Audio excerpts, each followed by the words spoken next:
Just today, I really think that the market is really starting to try to digest not just three hikes, but now four rate hikes. And you're definitely seeing that with kind of the NASDAQ sell off here. So with Jamie Dimon coming out saying, hey, I'd be surprised if it's not more than four. That's a pretty hawkish tone. That's as much of a hawkish pivot than much like what we saw from the Fed last week. Yeah, and three always makes a trend for the news, even for those following the market. So we started with Goldman's call last night that there's going to be four hikes this year. Then we got Bill Dudley's sharp words about how he thinks the Fed is going to be way more hawkish than it already has been. Now we have Jamie Dimon saying, again, personally, he thinks at least four hikes. Does that change the way you're positioning in your portfolio?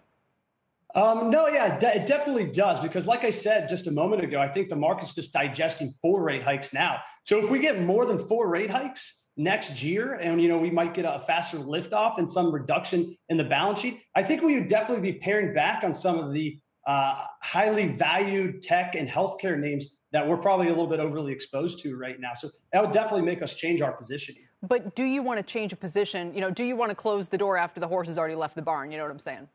No, absolutely not. So, what we're doing is be proactive in the space, is just continuing to add to the more cyclical areas of the market, i.e. energy.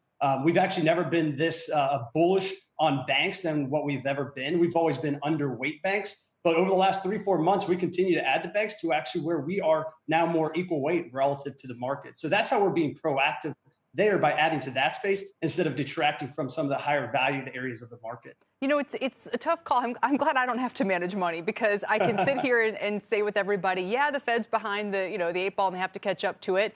But still, it's fundamentally a bullish sign for the economy. And we always get these, kind of changes in sentiment just as soon as everyone's agreed on it. So is the next thing that happens a bunch of data misses? Look at the payroll already, and we all have to kind of reset our expectations. So, that's why when I am curious about your positioning, do you lock it in for 2022 at this point, or do you just have to stay nimble?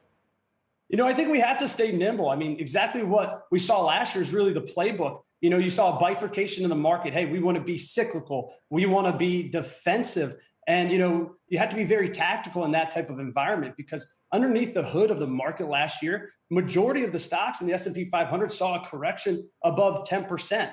Yet the market never drew down more than just over 5% intraday on a given point. So you definitely have to be tactical. But you're exactly right, Kelly, right now in year 2 and year 3 of a recovery, it tends to be a little bit more difficult to manage money. But that just gives us opportunity being stock pickers. That I believe that this year is really going to be a year of stock pickers. And am I right to understand, in terms of the stocks you're picking, you're generally overweight in financials and energy? You're looking to maybe pare back in technology. Do you want to give some examples of what you think would be the best names to own right now?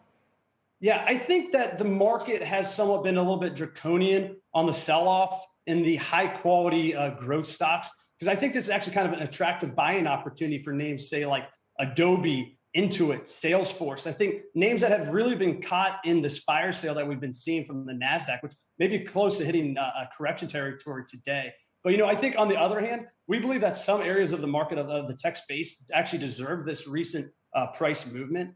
For example, say the overvalued, unprofitable companies that really never seem to, inflect. Companies that one person specifically stated last week that they are considered like deep value. I don't agree with her by any means. So I definitely stay away from there. I think right now, though, overall investors are still a little bit timid here to be buying this tech, even though I'd be pressing them pretty hard to be buying that high quality tech space that has substantial recurring revenue and EPS growth over the next few years of what we're projected to be closer to 15 to 25% in those names that I just mentioned. Is that why so some would say, well, wait a minute, why would you buy Salesforce at an 85 PE? But is that because its earnings and revenue growth to you justify that multiple, that it's not just about the multiple, or a high multiple for, a lot less profitable companies is more of a red flag? Yeah, I think the market's really starting to digest a lot of things going on with that name. I just really like the recurring revenue aspect that you're seeing this. If we do see some type of volatility in the market, which is something that Jamie Dimon definitely was calling for there, was that we're going to want to own these names that have high quality, repeatable, competitive moats with long runways for earnings growth. And that's what you're getting out of those names. Just last year and in 2020, you had that same argument with the MAGA names that, hey, they're really expensive here. Technology tends to be more of a cyclical space, but those names actually acted more defensively. And I think a lot of those names, even Intuit, trading at that type of multiple, giving the recurring revenue, could show some protection very much on the downside and outperformance during periods of volatility. Shepard Smith here. Thanks for watching CNBC on YouTube.